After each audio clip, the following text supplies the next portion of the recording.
Hey there! Tired of spending forever seeding nursery trays by hand? Meet the Quick Click Drop Seeder.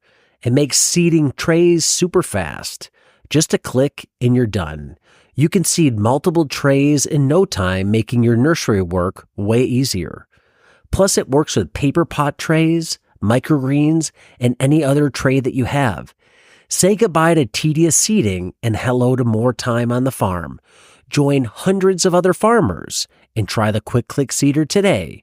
Available at shop.moderngrower.co or using the link below. Do you have any thoughts on soil mineralization of, let's say, annual crops where you're exporting biomass from one property somewhere else?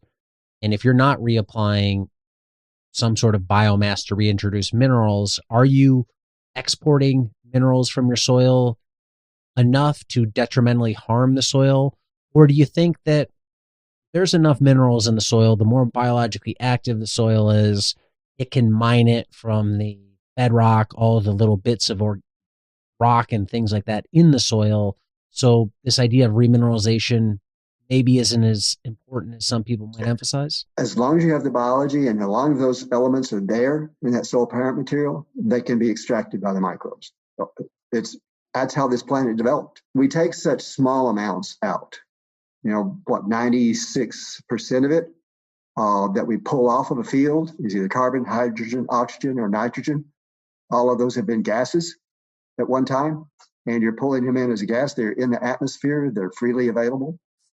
The other elements, you are pulling some out, but it's such a small amount.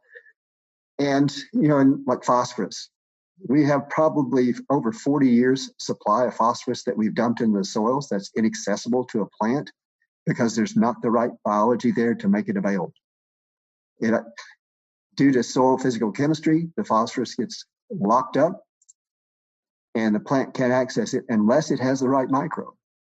And we saw 15 species of phosphorus solubilizers in this compost, or we develop in soils where we had applied the compost. So pretty much, if the element is there, it can be extracted by the microbes. We even see that one microbe can extract gold from soils. And if it can do gold, possibly the most impervious to breakdown metal, if they can do gold, they can do pretty much anything. Now I qualify that as long as you have the nutrients there. In some cases, like the soil we're working with on one research project, they don't have selenium and they don't have molybdenum. Molybdenum is very important in nitrogen fixation. It's a cofactor in the enzyme for fixing nitrogen. We also see selenium is very important for immune systems in plants and how they react to other organisms trying to attack them, and even viruses.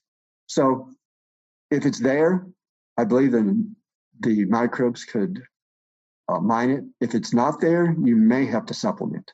And now you usually will do a total elemental analysis on the soils that I start to work with, just to see if there's any underlying issues of one element missing. So critical, like molybdenum.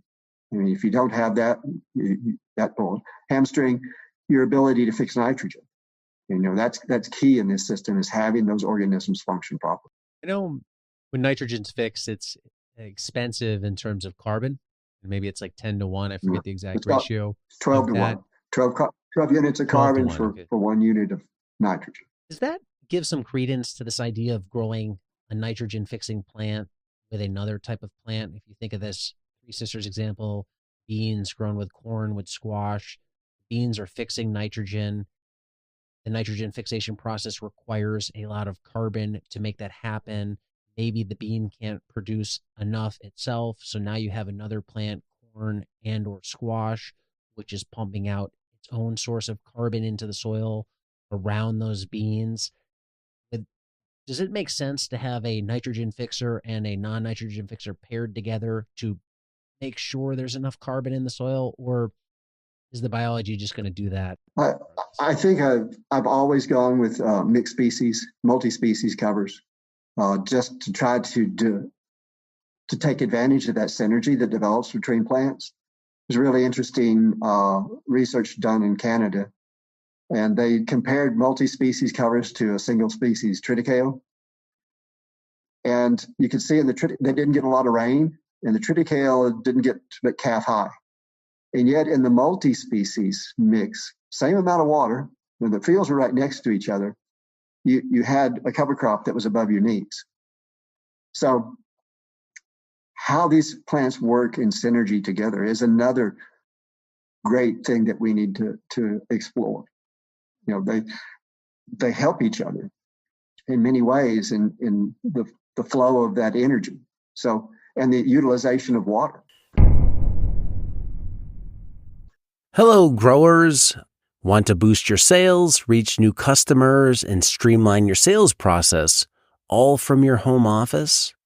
Ready Farmer 1, my book, is your ultimate guide to making it happen. Imagine increasing your farm's revenue without ever spending a Saturday at the farmer's market. The book will show you how to create, design, and market an online farm store, learn from real farmers sharing real stories about how they move their stores online, freeing up their weekends and increasing their sales.